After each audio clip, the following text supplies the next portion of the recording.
আহা, দারুণ পাত্র, জানিস তো, ইঞ্জিনিয়ার, বিদেশে থাকে, সুন্দর দেখতে। তুই এবার আর কোনো ব্যাগরা দিস না, আগে থেকেই বলে রাখলাম। আমার বন্ধুর ছেলে, একদম রত্ন। রত্ন যখন তুমি আঙুলে আংটি করে পরে ফেলো, আমার গলায় ঝোলানোর কি আছে রে বাবা, মনে মনে বলে উঠল তমসা। আর শোনো মা, আজ কুষ্টি মিলিয়ে এলাম, একদম রাজ্যটোক, বুঝলি? শুধু তোর একটু রাহুটা ভারী, এবার থেকে মঙ্গলবারটা নিরামিষ খাস। উফ, বিরক্তিকর। একে তো এই সংসেজে বসাটাই বিরক্তিকর, তার উপর এসব জ্যোতিষীর বিধান, দু চক্ষের বিষ একেবারে। তমসা বুঝতেই পারে না, জ্যোতিষী যদি সব বলে দিতে পারতো তবে তো জীবনে কোনো সমস্যাই থাকতো না, সব আগে থেকেই জানা থাকতো। যাই হোক, এখন এটা ইম্পর্ট্যান্ট নয়, ইম্পর্ট্যান্ট হলো এই পাত্র দেখতে আসার ব্যাপারটা। এটা কিছুতেই মেনে নিতে পারছে না। ওকে অত বলার কি আছে বুঝি না। শোন, আজ বিকেলে দেখতে আসছে, কোন শাড়িটা পরবি, তার সাথে কি গয়না পরবি এখনই দেখে রাখ, 5টার মধ্যেই ওরা এসে যাবে। চুপচাপ তমসা সব শুনে স্নান করতে চলে গেল। বেশি ঘাঁটিয়ে এদের লাভ নেই, আগে দেখা যাক কি হয়। অতঃপর সেই মহেন্দ্রক্ষণ উপস্থিত। পাত্র মা, বাবা, জেঠু, মামি সহযোগে এসে হাজির। মা প্লেটের পর প্লেট সাজাচ্ছে, আর এরাও খাবো না বলে দিব্যি টুকটাক চালিয়ে যাচ্ছে। এত খাবার দিয়ে কখনো আমাকেও তো এরা আপ্যায়ন করতে পারে তা না, বাইরের লোকগুলোর জন্য একেবারে কাজু বাদাম থেকে শুরু করে কোল্ড ড্রিঙ্কস, মিষ্টি, ফিশ ফ্রাই, কোনো কিছুর অভাব নেই। তা মেয়েকে নিয়ে আসুন। আমাকে নিয়ে মা ঢুকলো ঘরে। বসো মা, বসো। চুলটা মা এত ছোট করে কেটেছো কেন? এবার থেকে একটু বাড়াবে কেমন? মেয়ে মানুষের এরকম মানায় নাকি? তা গান জানো নাকি একটু আধটু? হ্যাঁ জানি। বাহ বাহ, ভালো ভালো, আমিও এককালে ভালো গাইতাম বুঝলে। তুমি এলে নতুন করে দুজনে মিলে শুরু করা যাবে, কি বলো? হা হা হা বলে ছেলের মা হেসে উঠলেন। তমসার বাবা মা বেশ গদগদ, তার মানে মেয়েকে তাদের মনে ধরেছে। তা তোমার দুটো ছবি তুলে নি মা, বাড়িতে আরও আত্মীয় স্বজন দেখতে চাইবে, দেখাতে হবে তো। একটু এই সাইড হয়ে দাঁড়াও দেখি। হ্যাঁ হ্যাঁ ঠিক আছে, আর একবার ওই দিকে মুখ করে। হ্যাঁ হ্যাঁ, ভালো আসছে না বুঝলে, একবার এদিকটায় আলোর দিকে এসো দেখি। হুম হুম, ঠিক আছে ঠিক আছে। তমসা চোখ ফেটে জল আসছে, কখন বন্ধ হবে এই প্রহসন। ছবি তোলার নাম করে তাকে হাঁটিয়ে চলিয়ে বিভিন্ন দিক দিয়ে যে পরিমাপ করে নেওয়া হচ্ছে সেটা তার আর বুঝতে বাকি নেই। প্রথা সেই আদ্যিকালের, শুধু পন্থা আধুনিক। বুঝলেন, আমাদের তো মেয়ে পছন্দ। তাই তো নাকি, জেঠু বলে উঠলেন। সকলে একযোগে মাথা নেড়ে সম্মতি দিলেন। এবার তাহলে দেনা পাওনার ব্যাপারটা মিটিয়ে নেওয়া যাক।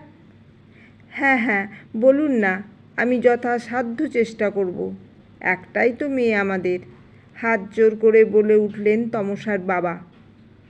আচ্ছা বেশ, আমাদের বংশের খুব নাম ডাক বুঝলেন, আর ছেলেকে তো দেখছেন, এরকম রত্ন খুঁজে পাবেন না কোথাও। পড়াশোনায় ছোট থেকে বেস্ট, এখন চাকরিও করছে মাল্টি ন্যাশনাল কোম্পানিতে, বিয়ে করেই আবার ফিরে যাবে বিদেশে।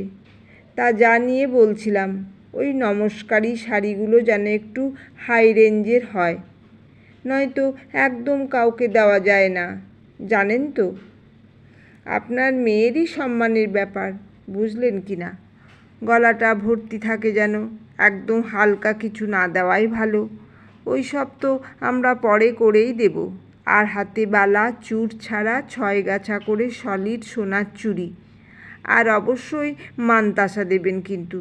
এত বড় বাড়ির বউ হতে যাচ্ছে, এটুকু না থাকলে বড় বেমানান লাগবে দাদা।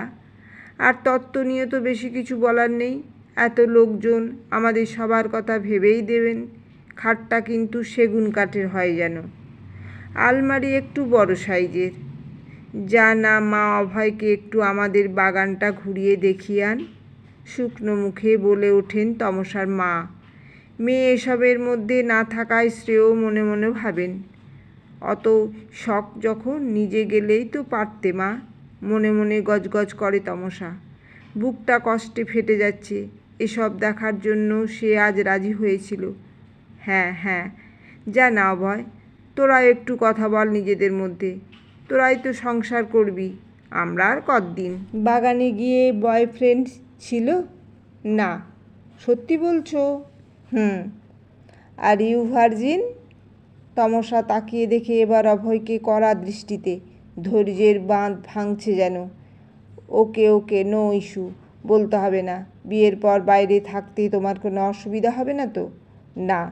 বিয়ের পর মেয়েদের নিজের বাড়ি ছেড়ে শ্বশুর বাড়ি থাকাটা ওই বিদেশে থাকারই সমান। কোনো পার্থক্য তো দেখি না। না, আমি তা বলছি না, ওটা তো কমন, কিছু করার নেই।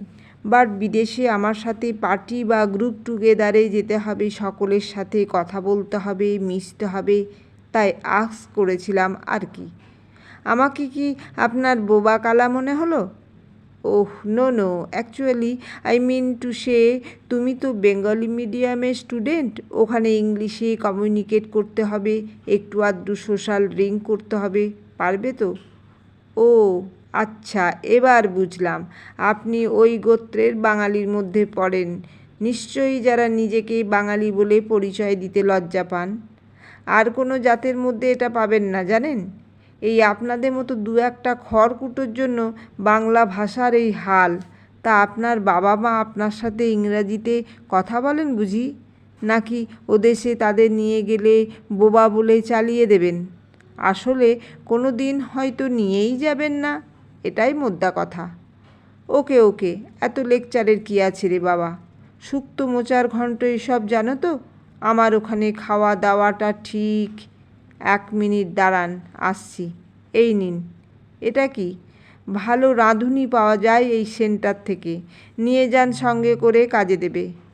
মানে?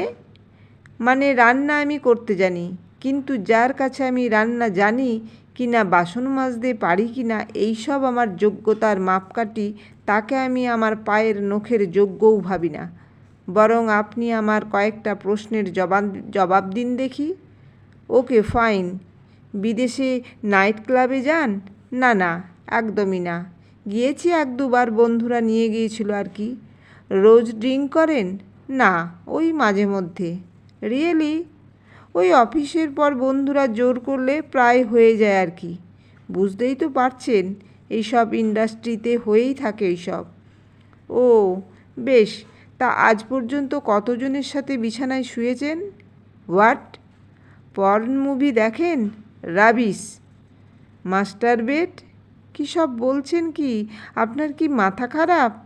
কেন, এর বেলায় মাথা খারাপ হয়ে গেল অমনি? নাকি বলতে চাইছেন না? হতদন্ত হয়ে বেরিয়ে আসে অভয়। মা মা, এসব ভুলভাল মেয়ের সাথে আমি বিয়ে করতে পারবো না। কে ভুলভাল, আমি না আপনি? আপনার কি যোগ্যতা আছে শুনি? শুধু ওই কতগুলো ডিগ্রি, ওই দিয়ে যাই হোক প্রকৃত মানুষ হওয়া যায় না। আর এই যে আপনারা, আপনাদের ভাণ্ডারে এত বড় রত্ন থাকতে লজ্জা করলো না আমার মা বাবার কাছে ভিখারির মতো হাত পাততে? ছেলেকে এতদিন খাওয়ানো পড়ানোর খরচটা আমার বাবার কাছ থেকে নিতে হচ্ছে শেষমেশ। তা কাকু, আপনিও কি এইভাবে নিজেকে বিয়ের সময় বিক্রি করেছিলেন? কত অবধি বুলি উঠেছিল আপনার? মামনি থাক না। কেন থাকবে বাবা? এই চুপ থাকার জন্য পড়াশোনা শিখিয়েছিলে আমায়? তার থেকে জন্মের পরই মেরে ফেলতে পারতে, তাহলে আজ অন্তত নিজেকে বাজারে করিয়ে দর বিচার করতে হতো না আমাকে। মাম, ভুল কি বলেছি? তোমরাই তো ছোটোবেলা থেকেই পই পই করে শিখিয়েছ অন্যায় কোনো দিন সহ্য করবি না। তাহলে আজ চুপ করাচ্ছ কেন? মেয়ে বলেই কি আমি দায়ী হয়ে গেলাম এত? এই তো তোমাদের রাজপুত্তুর, বাংলা বলতে লজ্জা পায় যে, সে কোনো দিন নিজের বাবা মায়ের পরিচয় দেবে ওদেশে নিয়ে গিয়ে? কোনো দিন ফিরেও দেখবে না। তার হাতে তুলে দিতে চাইছো যে নিজের দেশ ভাষা কোনোটাকেই সম্মান করে না। বিদেশ যাওয়াটা খারাপ নয়, কিন্তু নিজের সংস্কৃতি, নিজের শিকড় ভুলে যাওয়া অপরাধ। আর এই রকম ছেলে আমায় কোনো সম্মান দেবে শুনি? তার জন্য নিজেকে বিকিয়ে দিতে যাচ্ছ তোমরা? ছি! আর এই যে আপনারা শুনুন, নিজের ছেলেকে অন্য জায়গায় গিয়ে বিক্রি করুন। এরকম ভিখারি পরিবারে বউ হয়ে আমি যাব না। বড় বংশ, ছি! জাত ভিখারি সব। এতদিন মেয়েরা বিক্রি হতো বাজারে, আজকাল স্পাইনলেস ছেলেরা বিক্রি হয় বিয়ের নামে। আর আমি এমনিতেই ইউজড মাল ব্যবহার করি না। কি মিস্টার অভয়, কিছু ভুল বললাম নাকি?